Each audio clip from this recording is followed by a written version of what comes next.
What is up, everyone? What is up, my friend? I am Charlie Shrem, and you are listening and watching another epic episode of Untold Stories, where together, twice a week, we get to dive deep with some of crypto's most influential leaders to truly understand how this movement came to be, where we are right now, and where we're going. Today, I'm joined by my good friend and new Tampa resident.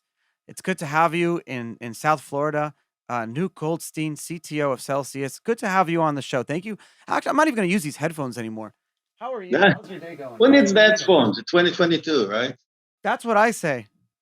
Um, I actually learned something interesting about technology. So you're a seasoned software developer, architect, innovator, entrepreneur in cutting edge technologies.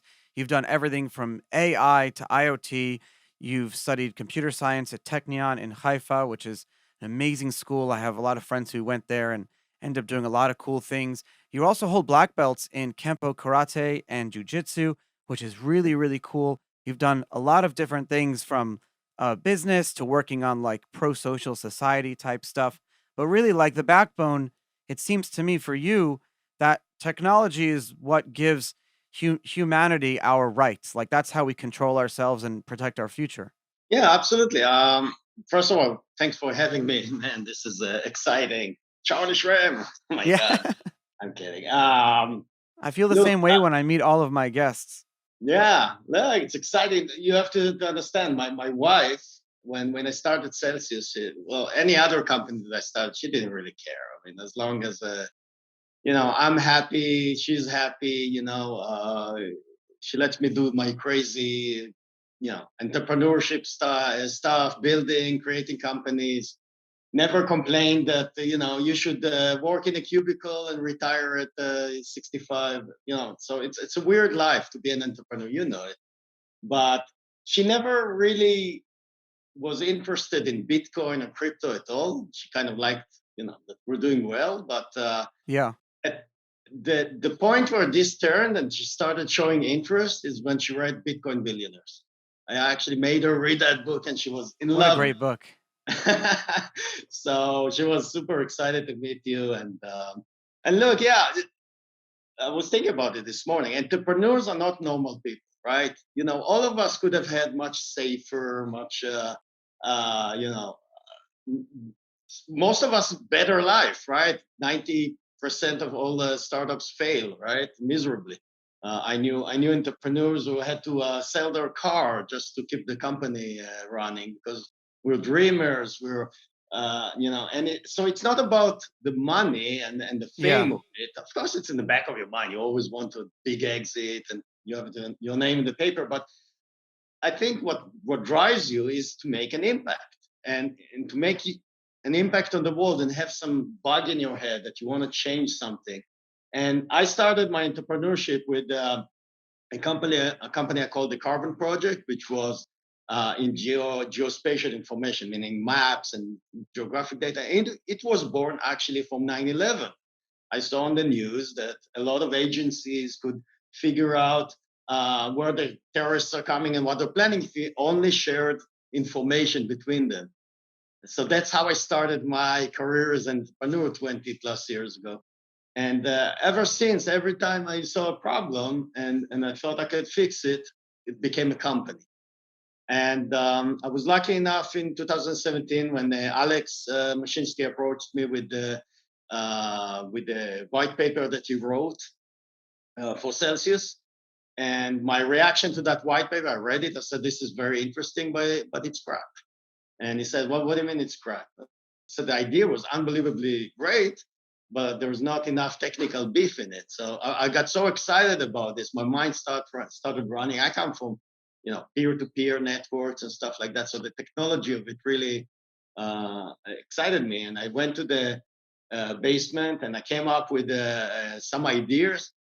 And as funny as it sounds, the original ideas were very similar to what DeFi is today in terms of lending based on smart contracts and everything. And that's how Celsius started. So, and then we took it from this into a more CeFi oriented solution. But the bottom line is that we always worked for our depositors. So depositors are customers, the people who transfer their cash for us to handle, these were the guys we're working for. And that Yeah. was very, very different than anyone else was doing. Everybody was, how do we squeeze our guys for more cash and, you know, take another dollar or liquidate them, etc. I want to ask you about the mapping and all of the mapping software in a second, but I also want to kind of go back and talk about like the importance of Satoshi. And you studied probably a lot of religion, understanding how religions and markets and economies go into effect over thousands of years. Do you think like the Bitcoin white paper would ever be in some like canon of holiness? Do you think that what we all stand for over the long term could be seen as like the modern day version of a new religion in a way? Well, I have a bit of a controversial position. I'm not a very spiritual guy. I'm a very pragmatic, kind of. I believe in physics. I don't believe in afterlife or anything. But I think religion was an amazing startup because religion was based, in my opinion. Let's put the metaphysical stuff aside. The religion by itself was designed to organize people. So people were savages back in the day. And They there was were, yeah. there was a few smart people who thought of a way to organize them, make sure they eat the right stuff and behave the right way. And what is better to do that than to make sure they're afraid of going the wrong way?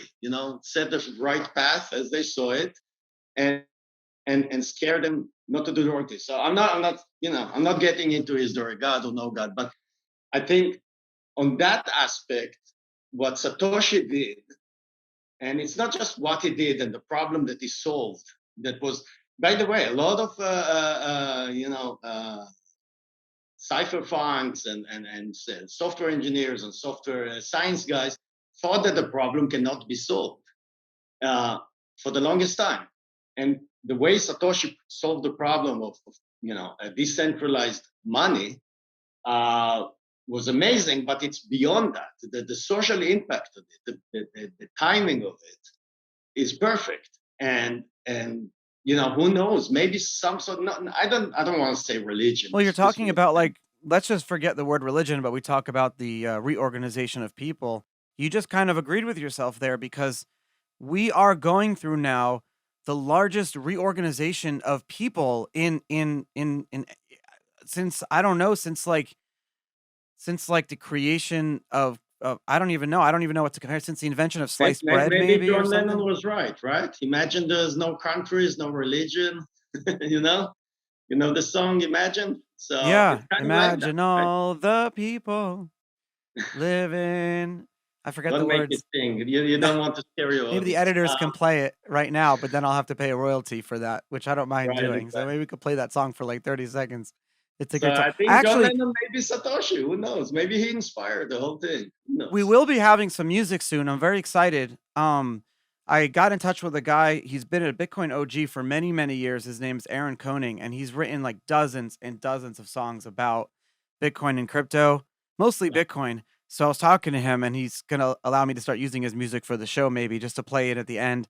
I love Bitcoin music. I'm like, I have a Spotify playlist of all Bitcoin songs. And speaking amazing. of which, I wanted to give a quick shout out to Saudi Arabia for making me in their top 100 charts, Mexico, South Korea, Germany, and Great Britain this week. You guys had me in the top of your charts. Thailand and Luxembourg, you guys are amazing.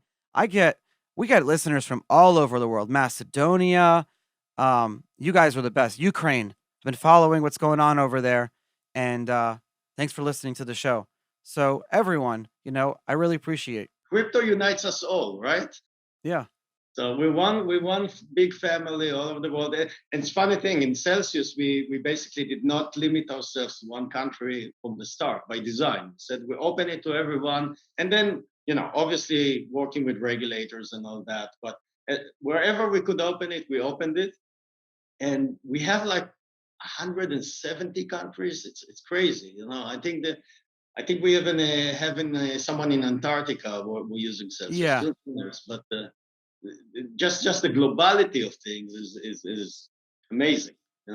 What parallels can you draw between like, you were talking about the de-siloed mapping software after 9/11, and then that those technologies and the agencies didn't really talk to each other.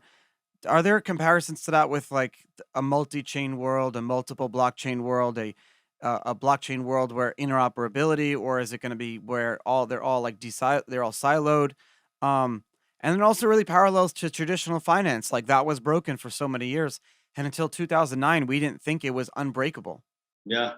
No, that's a great question. I don't think anyone ever asked me, but I have a lot to say I'm about just this. curious. That's so cool because I just go on Google Maps and play around all day. I just Yeah. remember as a kid, So, 2011, 12, playing with all the mapping software. I would be that guy who went to Staples and bought the dongle to plug into your laptop to get GPS so you could do Microsoft Streets or something, whatever it was. yeah. I just love that idea of GPS, and I knew that was technology of connecting all humans to the internet. At the end of the day, we're going to figure out a way for all of our brains to directly communicate with each other because that's the most efficient way possible. But until then, Yeah.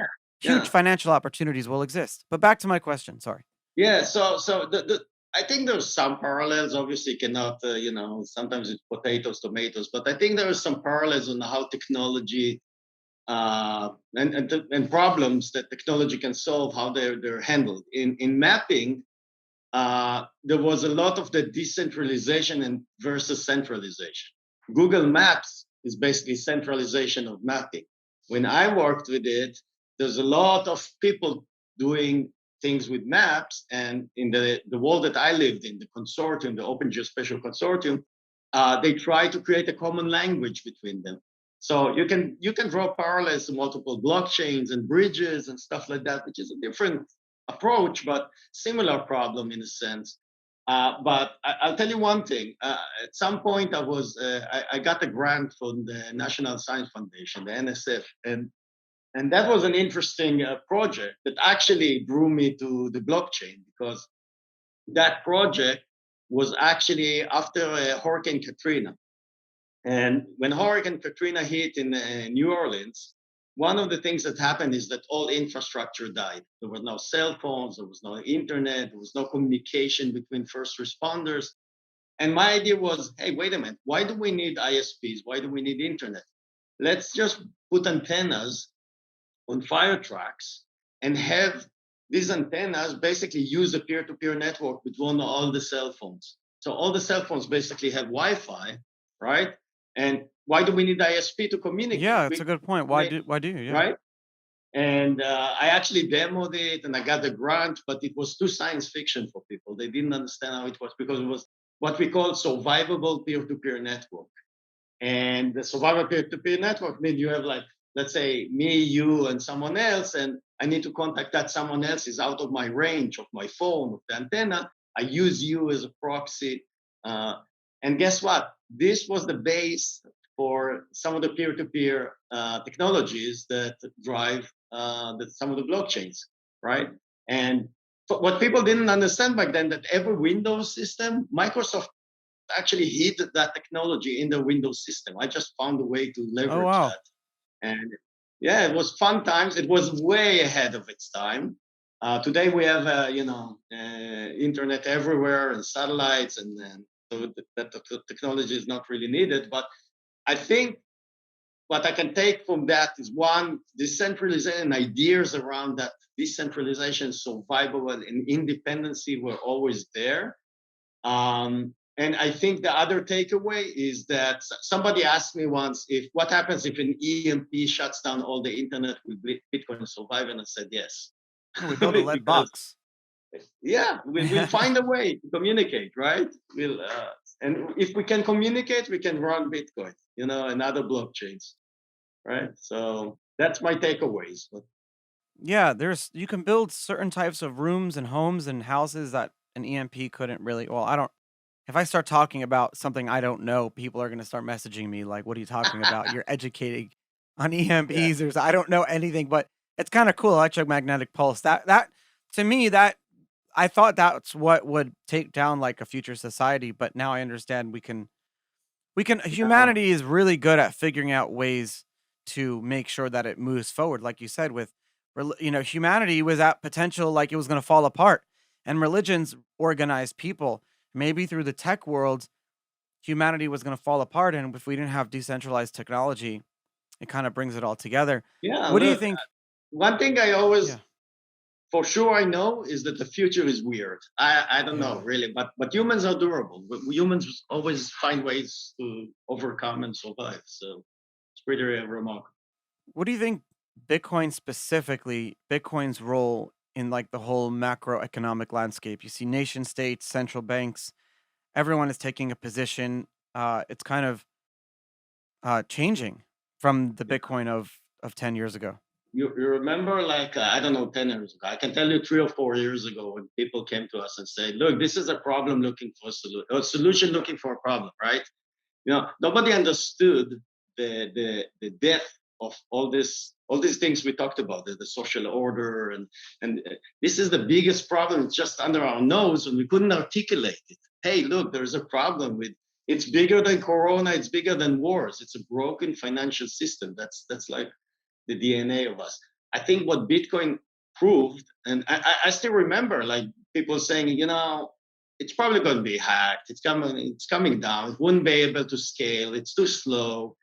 And every day that passes, people just run out of excuses not to use it, right? And I think the most remarkable thing is that things are moving so fast and people didn't even notice. We have a whole country using Bitcoin as a legal tender now. What happens when you have it second and third and fourth countries and they start trading among themselves with Bitcoin and they don't no longer dependent on the dollar or the clearing systems and everything all of a sudden is more efficient and everything works and other countries see that it works. So it's too late for them to send the war machines, the Yeah, aircraft, right? It's just that it happens. it is. It is disheartening though because we do a lot of lobbying. We meet with the politicians. We talk to everyone. People become Bitcoiners. The press is on our side. But then, just like the flip of a switch, Russia one day wants to ban it. Then now it's regulating it. China is kicking it out. The U.S. is now going to regulate it, maybe for national security reasons. I read these articles last night. I don't even know what that means. I have no comment on some of it. What does that mean? They're going to regulate for national security issues. So vague. It seems like it's just press releases that get issued by some centralized body to just like push this whole community down and make us really sad. Do you see that happening too? Yeah, I think the media is a bit of a tough case in the modern society. It kind of it's an echo chamber of very very marginal and very bad ideas and bad behavior. And you probably see it. You're out there Yeah. on Twitter and like there's a million people who love you and there's one guy who starts yelling bullshit and lies and stuff like that and everybody's talking about that. So to me this is kind of like that. I think that Bitcoin, crypto, blockchain, decentralization will happen with or without Russia, as we proved with China, right? I think they're getting some cold feet. I don't know about their decisions, but I think at the end of the day, if we talk about regulations in the US, the regulators have one job, which is to protect the people. It's not a national security for them, it's protecting people. And they have to be careful not to become a blunt weapon. They have to do their job, make sure people are not getting scammed, that bad people are in jail, and good people can do what they do. Um, Look, I talked with you know somebody who was a regulator and then he moved to something else. And he gave a whole lecture about regulations and stuff. And I was like nodding my head the whole time. He came to me and says, "You're Nuke from Celsius." I said, "Yes." I said, "You didn't agree with me much." He said, "Look, I don't think you're a bad guy. I think regulators actually have good guys there. I just think you're focusing on the wrong thing because by the time you're done figuring it out, something else will be born." That was before DeFi It's a started good coming into point. play. Yeah, Yeah. they're kind of always playing on the defensive, Yes. Yes. And and and then it and makes look, yeah. and remember, in 2006, they tried to regulate voice over IP. They said, "How it will kill all the jobs." Right? You have Really? I didn't know. I yeah, didn't realize this was such a big thing. yeah. Google 2006 voice over IP, and you see that all the AT&Ts and Verizon they went to Washington and said, "Look, guys, if you let this technology take over." we're going to lose a lot of jobs. This is going to be harmful. It's a national security thing, principle. Really? Yeah. And imagine a world in Corona without voice over IP, Yeah, paying but the thing $5 is, for. how many voice over IP startups were there? Millions. Vonage, so many. And then they were doing commercials at the height. And then just like that, voice over IP was co-opted by the Yeah. Verizon, AT&T, and whoever Yeah. else around the world, T-Mobile and all those. So how do we prevent? That's scary because you And had this amazing technology, voice over. You could basically move the whole phone networks on top of the internet, but at the same yeah, time, it got looked at as so dangerous. I remember all of the media around that saying, "Oh, 911 can't come to you. The police and the ambulance can't come to you with voice over IP. Take it out of your house." And it was like a really exactly. scary thing. They were like, They same thing with found Bitcoin today. the Oh, what weirdest crazy reasons. parallels. Yeah. So history repeats. And It by the way, does. 2006, that was not that far, 15 years ago, right? So I'm saying history repeats itself. The incumbents will always try to fight. I can find like 100 other examples But in the difference history. is, so Yeah. imagine if voice over IP and the technologies around it had communities and tokens. Would those Mhm. communities and tokens have survived a ban or whatever happened, and the technology was then co-opted by these larger corporations? Like, now it's different because there's a relationship between the consumer. There's this token. And I believe the 721 standard type of token, the NFT, will completely replace the ERC20 standard across all blockchains. So all tokens will be, every single token will be NFTs at some point. But, and so that's the future, from voting to everything. I Yeah. just don't, I'm trying to figure out how that's co-opted. I'm trying to figure out how the world and the governments harmonize what's been happening in the past 10, 15 years. Well, at the end of the day, look, most people in the world, they don't care about anything we say right now. They don't know, they don't understand the Thanks. lorry. All right. I'll see you guys later. Yeah. So what do they care about? They care about things being faster, cheaper, better, right? And you get them faster, better, cheaper things, they will use them. Um, luckily for us, the banks did a great job of becoming a hated middleman, right? Yeah. It wasn't always like this. It's 2008, right? We have a whole generation that grew up on seeing their family getting wrecked. I've seen it. I lived in Boston back then. I seen neighbors of mine getting completely wrecked. A neighbor of mine, a wonderful guy named Charlie, died of a heartbreak because he was in finance. So His sad. wonderful family completely wrecked. So we have a generation of these kids who grew up being screwed by the banks. I mean, physically screwed, not just Yeah. financially. And they carry all this negative emotions toward these banks and governments. How did they do this to us? How about, because it's like, before 2008, banks were like air. You wouldn't think about it until you needed it, right? And all of a sudden, these were the trusted agencies, which are not agencies, these are for-profit companies, screwed us royally, and they did that without any remorse. In 2009, they paid the biggest bonuses to their management based on our, bailouts, Yeah. right? So they have no shame about it. Why didn't they have any shame? Because they thought they were untouchable, too big to fail. And all of a sudden, Satoshi came and Bitcoin came and crypto came and said, wait a minute, what's going on here? Maybe we do have a competition. And now they're scared, right? They So, are so scared. And I think they're more scared of the unknown. And that's what, we've built institutions about predicting the future, not predicting the future, but hedging against the future. I mean, we literally yeah. have futures markets. Uh, the Federal Reserve, all they do is try to pull the levers today to control tomorrow. We've built, we're all born in this world, going to grade school, learning that all currencies should just be completely stable all the time. We don't like unknowns. We don't like things like rustling in the bushes all the time. It's just against us. We're in that constant fight or flight mode. It makes us feel high and then low. We don't like those feelings. It's biology. So I think that's what it comes down to, because we don't know as an industry and we're still building and it's still kind of crazy. The regulators and the governments don't know. because they are in touch with us. They talk to you. You guys probably are giving amazing education to, I know that you and the mayor of Tampa are very close. And so it's like, and I met her at the same event that you were at too, that in Tampa there a few months ago. And that was really cool. But like, it's scary. No one really knows. Yeah, exactly. But they also have the perspective of the past. I mean, They forget though. Everyone forgets. We forget I know, but the internet about reminds you everything. everything. The internet is being, I think things have changed slightly, because when Kodak saw the phones coming, there was no precedence of a Kodak being killed. When Blockbuster saw Netflix, there was no real precedence of a company like Blockbuster with 90,000 employees being killed. They felt invincible.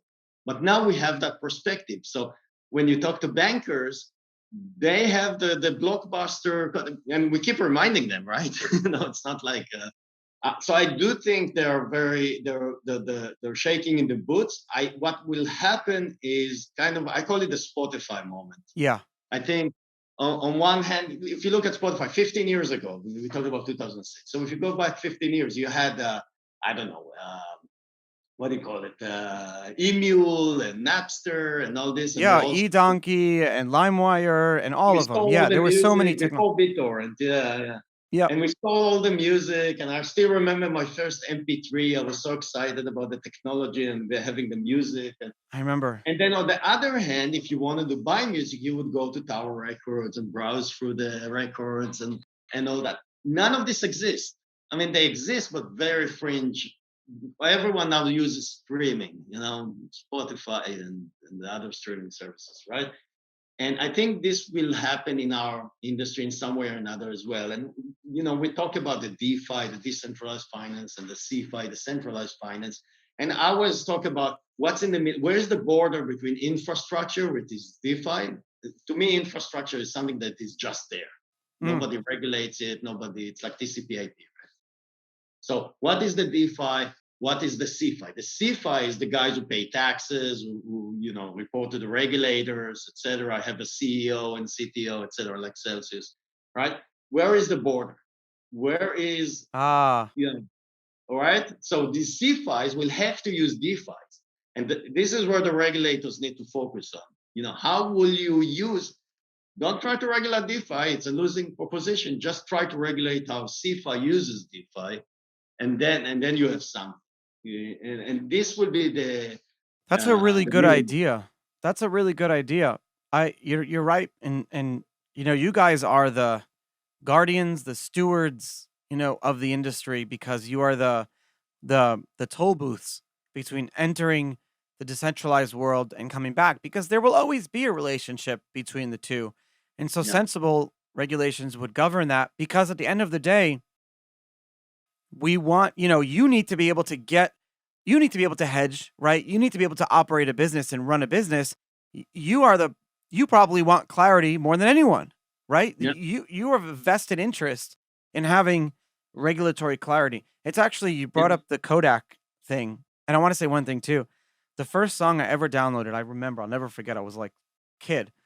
My dad had the computer in his in my parents' bedroom was a parody song of Mumbo Number Five called Bagel Number Five, and it was like, "Do you want to eat corned beef on rye? Got matzo bagels in the corner." It was great, like it's great. Who is You that? should play Weird it Al? over. It's a parody song. It's great, like off the Sounds Mumbo, like a Weird Al song. Yeah, but it's kind of cool. It was like the meme coins. yeah. It's so early, but then I remember like, okay, is this the future of the internet? Great, you can download a parody song of some stupid song that you can already buy on a CD. Like, who cares? There's a lot of parallels. People don't see the very subtle. Like we talked about voice over IP. Imagine being a company in 2006 and not having clarity if voice over IP will exist or not. You probably wouldn't use it. And look at it now. We can't live without it, right? Voice over IP is part of every business. And we're using voice over IP now, right? It's video over IP, but similar Yeah, evolution of that technology. Our conversation now wouldn't exist in 2006 because A, the technology was still not mature enough, but B, there was no clarity. Will that exist? Will that survive the regulations, right? So I think 2022 will see some purging by the regulators. They'll clean out the bad actors. but I see some good actors that will survive that purge. It will be like 2001 after the dot-com burst. So we'll see 5, 10 companies survive that purge, but these companies will be the CeFi representatives of DeFi. Let me ask you a question. The dot-com bubble and burst. If you were I don't know if you're old enough to have went through like as a trader or investor or whatever, but maybe you had friends or if you were like a decently smart investor or trader, a retail person at home even, could you have made 1 in 10? Like if 9 of your investments were bad after the dot-com burst, did you still have 1? Like how bad was that compared to now? So, so I've never ever talked about price and trading. First of all, because I'm an awful trader. But let Same. me No, talk I am about it. too. Yeah, I'm an awful trader. Every time I didn't hodl, I'm a I lost money. long-term person. Yeah. And by the way, I got people who develop all this algo trading, algorithm sophisticated, and they show me these graphs and say, wait a minute, this graph is in dollars. If I just bought Bitcoin here, I'll be up there. Why are you showing me this? So anyway, so I'm a bad trader, great hodler. However, I want to talk about one coin and one price. And that coin went out at $1.50. It jumped to 100 2 years later. It dropped to 10 a couple of years later. It went up to 3,500 in 2021, and it dropped to 2,700. You know what coin I'm talking No, about? which one? It's the Amazon stock. Oh my God, yeah. It's crazy. so yes, we're living in a crazy, volatile environment, but if just look at the Amazon stock, it came out at the $1.50 at 1997. All right, and after if you account for all the splits and everything, it was like Sure. 18 Yeah, bucks. of course, of course. It went up to 100 and then dropped to a 10 Even after the Yahoo was a good investment until a couple of years ago. I remember there was a movie about this kid who had a ham radio talking to his friend somewhere overseas and like he was able to go back in time and he talked to the guy from like 30 years ago over the radio. This was what the movie about. And the guy was like, "What advice do you have for me?" He says, "Buy Yahoo." So maybe Yeah, now it was exactly. like buy Bitcoin. Yeah. I remember Yahoo was one of the survivors of the dot-com bubble burst. So again, if you look at that, like I said, there's going to be 5, 10 companies that survive. Yeah. That's what happened from all the thousands of this Cambrian explosion of innovation that came at 99, 98, and before. Only 5 or 10 companies survived to 2001, and then it got interesting because 2004 is when all the Web 2.0 came to be, right? All the Instagrams and Facebooks and all these guys So came. that's 2004 is kind of where you think Web 2.0. I agree because 2004 is when I graduated, I think, elementary school or something like that. And it was Yeah, 2003 when I got my first cell phone. In fact, I still have that same number. And that's like my diehard. I don't use it anymore, but like I never want to let it go because I love I that. It's had the like, Star Tech. You know yeah, the it's my Star part of Trek? me. I've known Yeah, that number longer than I've known anything else. I used to love them. The folding one from Sure. Star Trek. You open this like a Star Trek. I miss those, and they have now Yeah. the folding. I'll probably get one of the folding ones. If They remind me. Apple came out with a folding phone right now, I would buy it. I like the idea of Yeah. like, I want a small phone. I'm trying to go get the new iPhone mini. I just don't, these phones are so big and I don't really want to use them. It's like an opposite. It's like a pullback, I want to No, the use my new phone less Samsung now. will have even a stylus pen, so it's that big, you know. But listen, people forget, iPhone one came in 2007, but what they don't remember is that it had nothing. There was no App Store.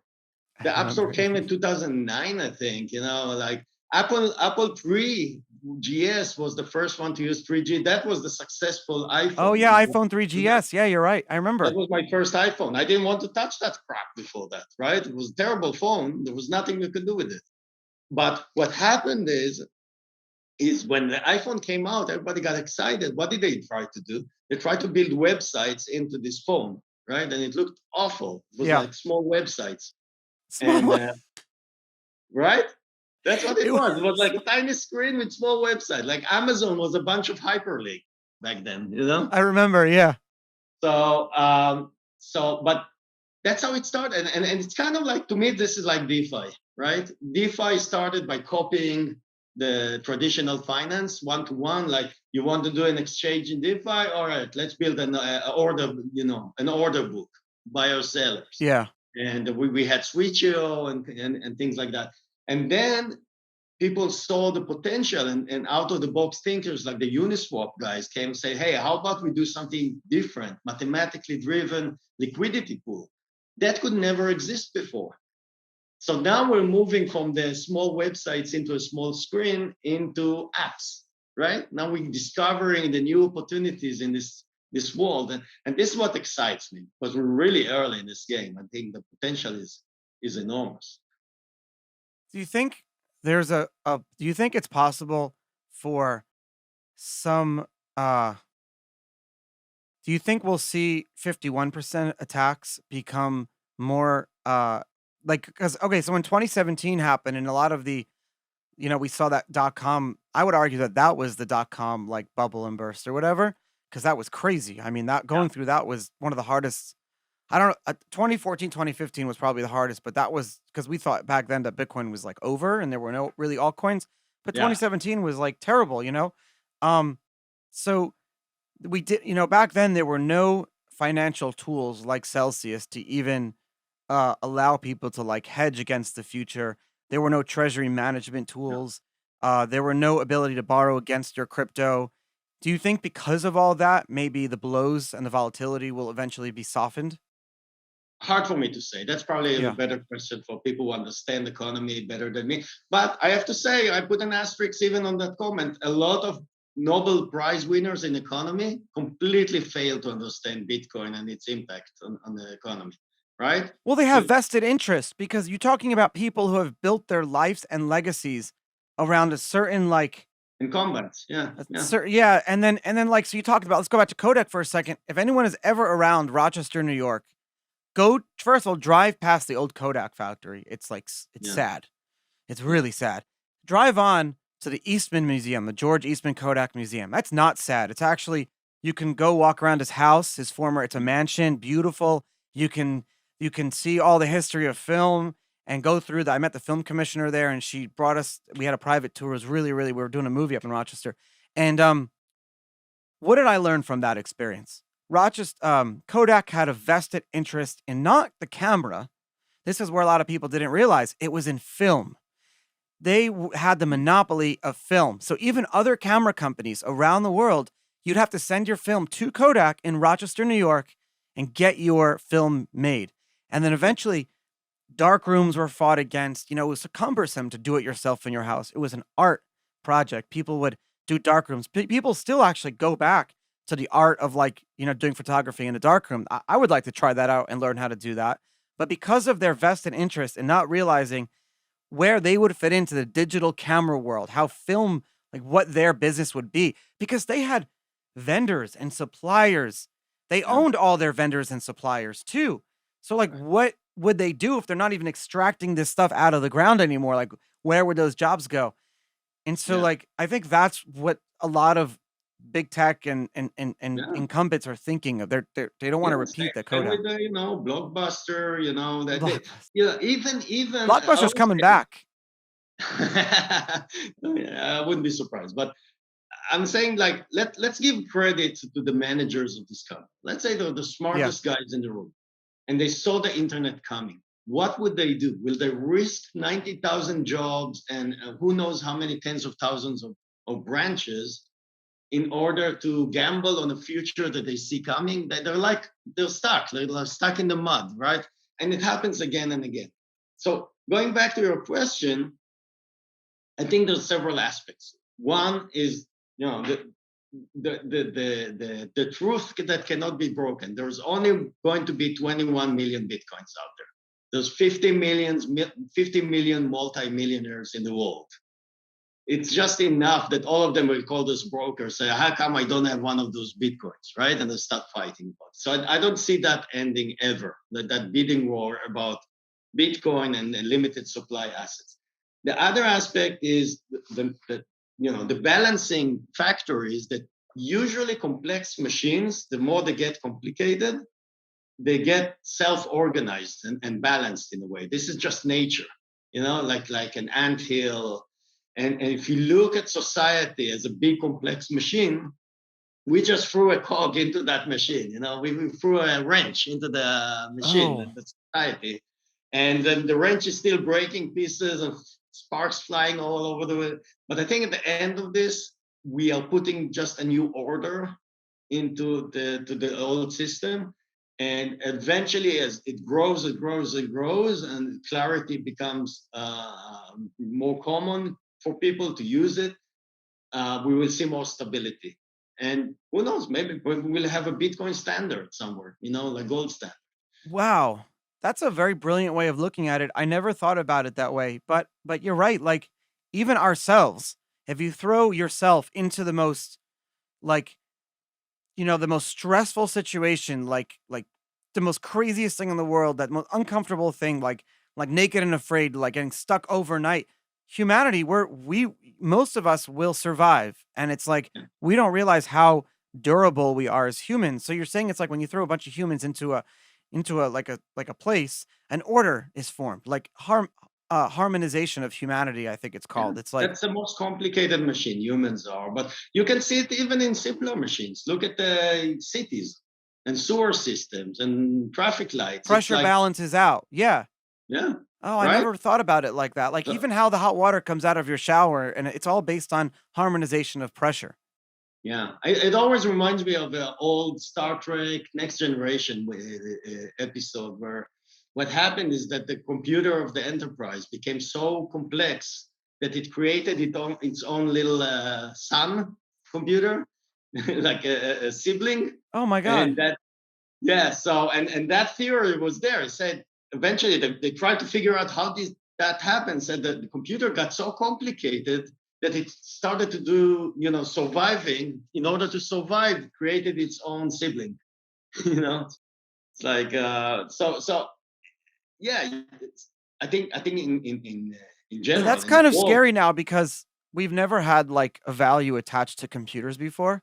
And now we're talking Yeah, about like total value locked in some of these blockchains. yeah. You can see like some like metavirus or something like that go You, around and you, try to you like you take want to over hear something blockchain. funny? So I Could that think be a 2000. thing? Could that be ever possible? Could you have like a blockchain hopping 51% attacking type of like computing power taking over some a botnet that goes in, like targets hashing power and takes over blockchains and disappears without a trace, steals people's land and I don't know. Why would Decentraland? the motivate the I'm whole gonna idea write of that scripted podcast series and release it. That's a great idea. no, no, but the whole idea of Satoshi and the proof of work was exactly explaining that. Said, all right, this is possible, but is it worth the attacker to do that? Right? So Maybe you in a have a bear stake. market. You need a bigger stake, then you have a lot more to lose than you have to win if you do that. That's the whole idea of proof of work, right? Um, so look, I don't know really, but I think I think now it's like the complex systems that organize itself almost have an intelligence to it, right? And add Yeah. to that, by the way, we're living in the most amazing time in human history because up until now, every 10 or 15 years, we had one technology that will change the world. It was the PC, it was the internet, mobile, Web 2.0, etc. So every time there was one technology, it said, whoa, society has changed. We all know all our faces are on the iPhone now. That was one technology that changed smartphone, changed our world. We have seven technologies. If you talk about Cathy Wood, she talks about five, but I think it's seven technologies. All of them are science fiction level disruption. We talk about AI and you talk about Yeah. 3D Yeah. printer, space, and blockchain.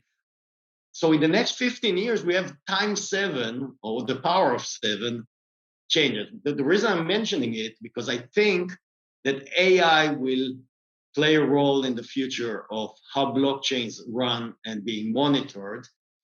And I always said, when I started No, I dealing think with that's true. You always said when what? I, yeah, when I started dealing with cryptocurrencies, I said we're not making money for humans, we're making money for machines. This will be a way for machines to self-organize. Imagine I actually wrote somewhere about this. I need to find that article. But like years and years ago, I wrote that imagine you drive a car and the car, in order to open the garage, pays the garage to open. and it's using the solar panel on the roof to generate currencies. Okay, and that Oh, currency goes to wow. electricity. So you have a lot of systems that are disconnected, but they have a common organizing factor, which is a cryptocurrency.